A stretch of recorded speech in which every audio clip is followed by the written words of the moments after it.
welcome UPT, the African bride, all the way from Ghana. Go ahead. Thank you very much. Right. So the thing is, with this whole issue going on, I think one, the problem is English language, right?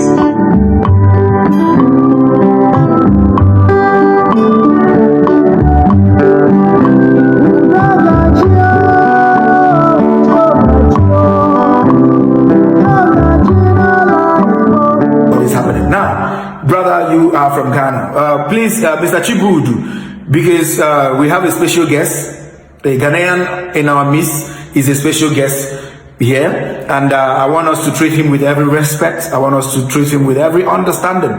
Let us engage, let us understand how they feel about EZE Ghana, EZE in diaspora. What does it mean to them? Are they misunderstanding our culture? Are they misunderstanding our personality? Are they misunderstanding something about these offices? Let us hear from you, Mr. Governor, or the governor. Please introduce yourself. Introduce yourself. This is the Ghanaian TV show. It is the Unify Igbos Now movement, and my name is Chukwemeka Ojemba Ndibu. Thank you. Go ahead. So I'm from Accra. Very well. But even when I heard it news, I was like, I didn't like it. But when I saw his interview about him creating a kingdom, like it was so bad. It was so bad because someone can just come to your land and just say he's creating a kingdom or something like that. Okay. That's what I heard. He's creating a kingdom. Okay, thank you. Even in an interview, he said it himself. That he's creating a kingdom? Yeah. Okay, very well. Thank you. We can understand that. First of all, I would say there is misinformation up in the air. Our brothers in Ghana are annoyed, they are bitter that why should a man, a foreigner, create a kingdom in Ghana. Now, does it actually literally mean a kingdom? Because in Igbo culture, to answer this question, we will go to Igbo culture to answer your question, so you understand where we're coming from, because there is no place an Igbo man has created a kingdom. We have lived centuries and centuries we have lived in foreign land. Thousands of years ago, we never created a kingdom to displace or create or in any way displace the Aboriginals for any reason or anything. Not in this modern time. Now, what does a kingdom mean to an Igbo man? Because in Igbo culture, we believe that a man is a king in his household. In my house, I'm a king. Like, if you put it, I'm a king in my household. That is our belief. That is that is our ideology. That is our worldview. Who are my subjects? Why I'm ruling my kingdom, my home, with my queen, my wife, or wives, as the case may be, because I must also give kudos to the polygamists out there in our society. Okay, because it is welcome in our culture. Now, the children, my household are my subjects in my kingdom. But outside my house, I'm not. I can't pride myself. I can't carry myself. I'm a king of. No. Only Igbo is a new leader. That is, an Igbo man is a king in his house. Now, my brother, His Royal Majesty, is a Jude, or has remained Nkembo, has lived in Ghana for many years. He's successful. He has contributed to his immediate environment. He has paid tax in Ghana. The properties that we are talking about, just some few acres, he paid for it. And even while paying for it, being a landlord in Ghana, he will still be paying tax. I believe he has 1 or 2 companies or scattered. He's paying taxes, employing Ghanaians to work there and paying them in order for them to return back also to pay tax to the government. So he is a contributor. He's not like one person who is a criminal somewhere in the bush, killing people and seizing their lands. He's not. Let's note that. He acquired this land from the Ministry of Housing, Lands and whatever that you have in Ghana. They gave him C of O for this. And if he calls his home, whatever he's building their kingdom, he does not literally mean the kingdom of Ghana or kingdom of Igbo in Ghana for him to advance a conquest mission against the Ghanaian people. It does not happen. It has never happened in our history. And he is not that. We are, because I say him, I am vouching for him because I'm an Igbo person. It is in our DNA. We appreciate life, we love life. Meaning, let the kites perch and let the eagle perch. Let the kites perch and let the eagle perch. That is the Igbo man for you. So, brother, what you are hearing, what you are getting, the information that you heard is nothing but a propaganda from the propagandists. We share a country with people who eternally hates us. But that is not what I'm talking about. We are great people. We love our environment. We love the environment that we find ourselves. That is why we develop. If we don't love Ghana, we will not put in our resources there. We will not be there. My submission, please. Excuse, I'm coming. I'm speaking. All right. So, brother, this is what you need to know. We are not coming. We are not in Ghana to harm Ghanaians. Our brother, who we refer as EZE, Igbo, the person that speaks for the Igbo people, the person that defends the Igbo pride, the person that defends the Igbo culture, the person that defends the Igbo heritage, and also protects the people, the Igbo people that are residents in Ghana, to make them to be a better people. If the news that I'm hearing that this our brother is good with your government, will your government befriend a criminal? No. Will they empower somebody that is destroying Ghana? No. Because they know that he contributes. The intention of every government is to do what? Is to protect lives and properties of his subject, of his constituents and whatever. And your government is protecting him. That means he's a good person. Give him a chance. He's not there to build a kingdom that will swallow Ghana. No, he's not there to. He calls himself EZE. Anybody answers EZE in Igbo culture, but we reverence him for being a leader. So we refer him as EZE Igbo. That is the closest. My people who has been there for 50 years. There are Igbo people who are in Ghana for 100 years. I have my cousins who are Ghanaians too. My uncle married their mother, who is a Ghanaian. They bear names like Ajwa. They bear names like Nana. Some are in Ghana, some are here. We travel, we come. So do you see, we have intermarried many years back. So I will allow my brothers to also advise you and speak also about this. Please, when you are doing this, if you are opening your mic, I will be going back to Mazi Chibu. Mazi Chibu, please, when you are advising our brother from Ghana, please be respectful, treat him with all love. Thank you. And God bless. Introduce yourself and where you are calling from and where you are from. Okay, my brother Chukwemaka, God bless you for your good work you are doing. Thank you. Because everybody sees how you are, how you are making things to work for those people that hate us, that don't want Igbo progress. God bless you for doing that, to unify Igbo. Thank you. Thank you. Go ahead. My name is Chukwuzo. So, and I like what you said. Even Igbotic, I've been here listening to everyone. And thank God that our Ghanaian brothers came here now to listen to us.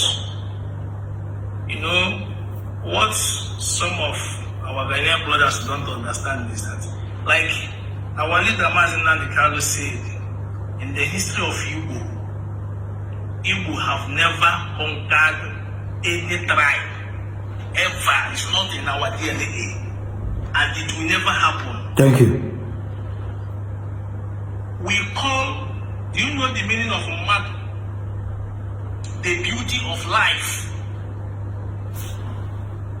So conquering and wasting people's life is not in our DNA.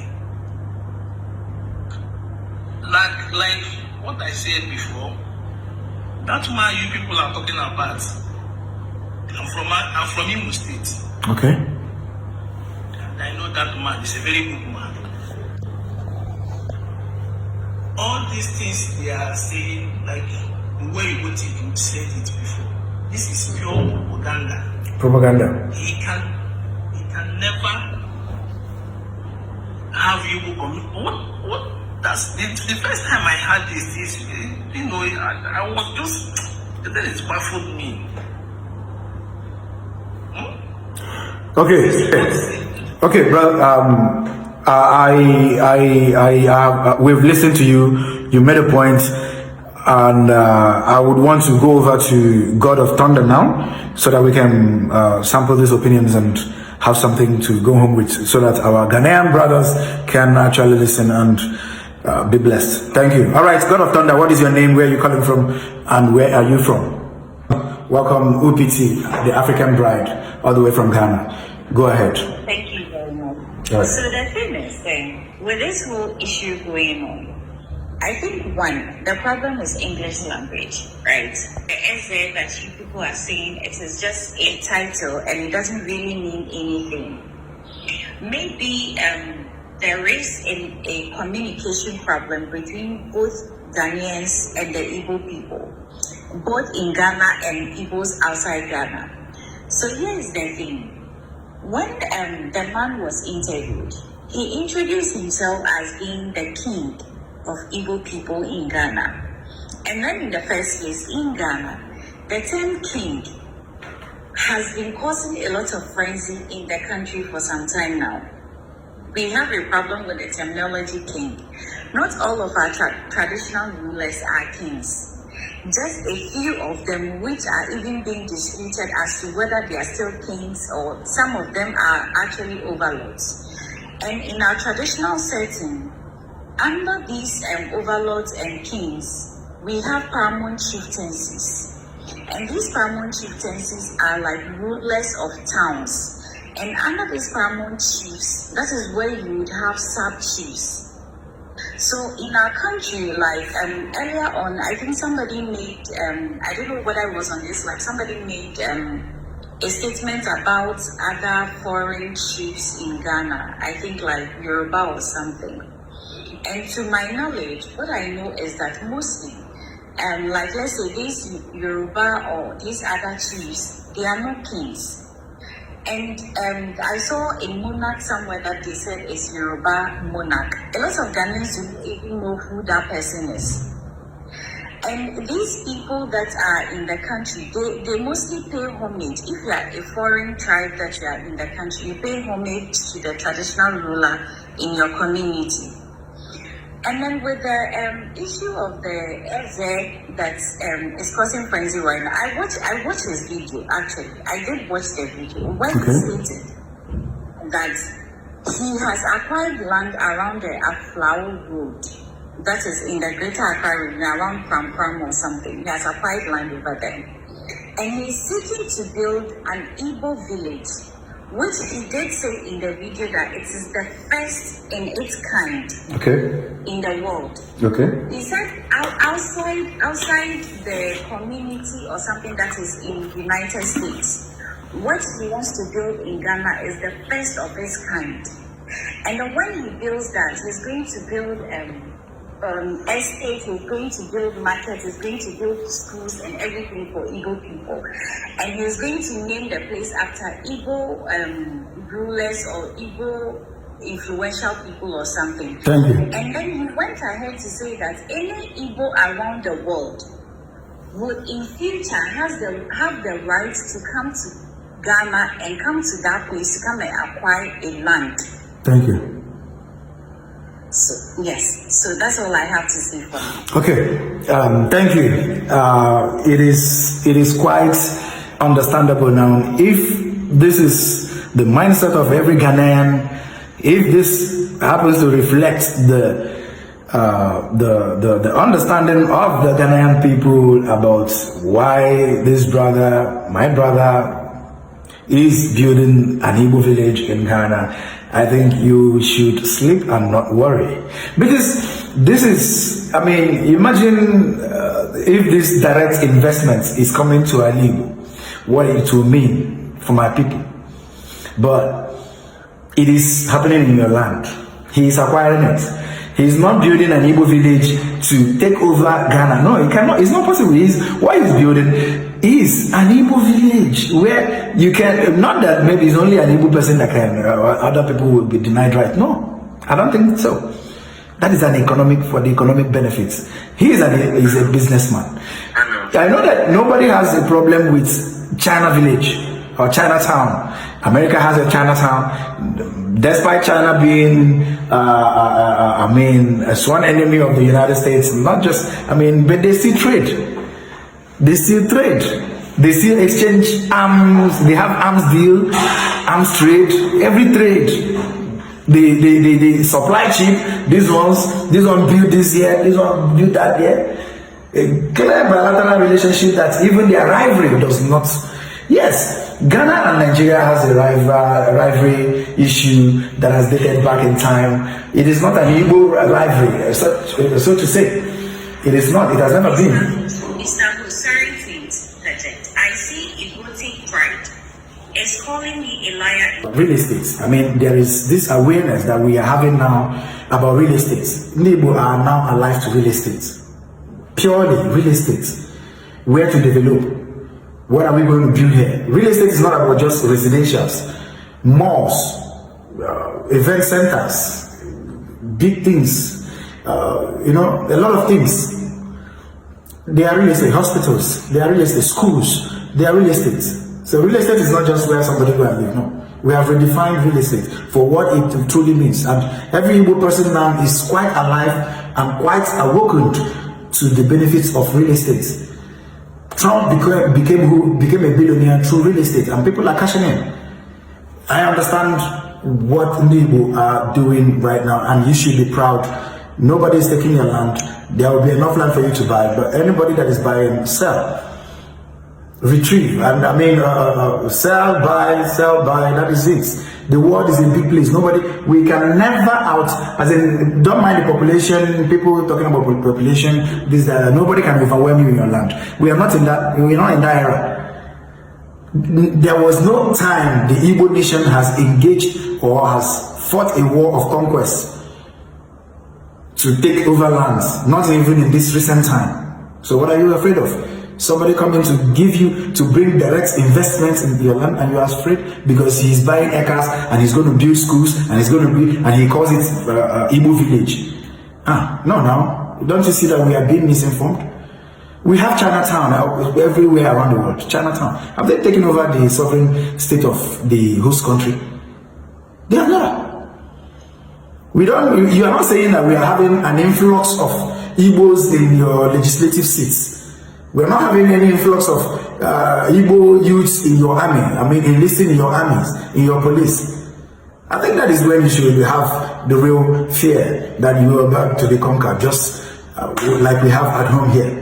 A particular section of the people are all in the services and what have you, and they are doing a lot of harm. They are in our bushes. They are decimating us from our bushes. No Igbo man is doing that in Ghana.